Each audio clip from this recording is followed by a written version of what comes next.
ಭಯೋತ್ಪಾದನೆ ಮತ್ತು ರಾಷ್ಟ್ರೀಯ ಭದ್ರತೆಗೆ ಅಪಾಯವನ್ನುಂಟು ಮಾಡುವ ಚಟುವಟಿಕೆಗಳಲ್ಲಿ ಭಾಗಿಯಾಗಿದ್ದಕ್ಕಾಗಿ 1967ರ ಕಾನೂನುಬಾಹಿರ ಚಟುವಟಿಕೆಗಳ ಕಾಯ್ದೆ ಅಡಿಯಲ್ಲಿ ನಿಷೇಧಿಸಲಾದ 67 ಸಂಘಟನೆಗಳ ನವೀಕರಿಸಿದ ಪಟ್ಟಿಯನ್ನು ಗೃಹ ಸಚಿವಾಲಯ ಬಿಡುಗಡೆ ಮಾಡಿದೆ.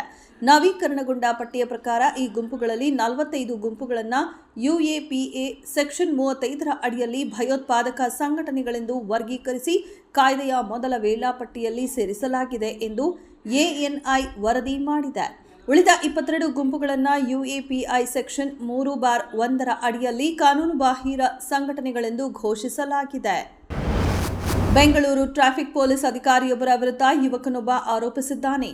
2 ದಿನಗಳ ಹಿಂದೆ ತಮ್ಮನ್ನ ಬೆಂಗಳೂರಿನ ವಿಜಯನಗರದಲ್ಲಿ ತಡೆದಿದ್ದ ವಿಜಯನಗರ ಟ್ರಾಫಿಕ್ ಪೊಲೀಸ್ ಠಾಣೆಯ ಅಧಿಕಾರಿಯೊಬ್ಬರು 10,000 ರೂಪಾಯಿ ದಂಡ ಬಾಕಿ ಇರುವುದಾಗಿ ಹೇಳಿದ್ರು.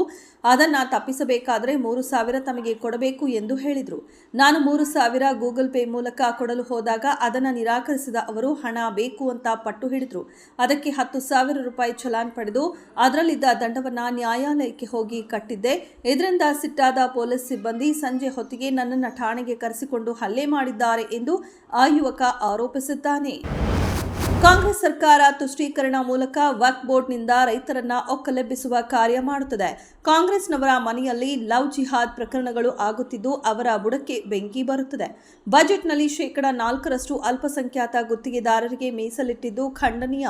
ಶ್ರೀರಾಮ ಸಂಘಟನೆಯಿಂದ ಹೈಕೋರ್ಟ್ನಲ್ಲಿ PIL ಹಾಕಲಾಗುವುದು ಎಂದು ಶ್ರೀರಾಮ ಸೇನೆಯ ರಾಷ್ಟ್ರೀಯ ಅಧ್ಯಕ್ಷ ಪ್ರಮೋದ್ ಮುತಾಲಿಕ್ ಸುದ್ದಿಗೋಷ್ಠಿಯಲ್ಲಿ ಹೇಳಿದರು.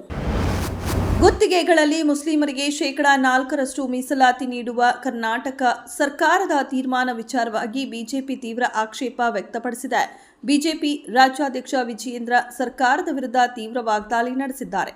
ಸಮಬಾಳು ಸಮಪಾಲು ಅನ್ನುವ ಬಿಜೆಪಿಯವರು ಅಲ್ಪಸಂಖ್ಯಾತರನ್ನ ತಮ್ಮ ಪಕ್ಷದಲ್ಲಿ ಪರಿಷತ್ ಸದಸ್ಯ, ರಾಜ್ಯಸಭಾ ಸದಸ್ಯ, ಕೇಂದ್ರದಲ್ಲಿ ಮಂತ್ರಿ ಮಾಡಲಿ ಎಂದು DCM DKಶಿ ವಿಜಯೇಂದ್ರಗೆ ಸವಾಲು ಹಾಕಿದ್ದಾರೆ.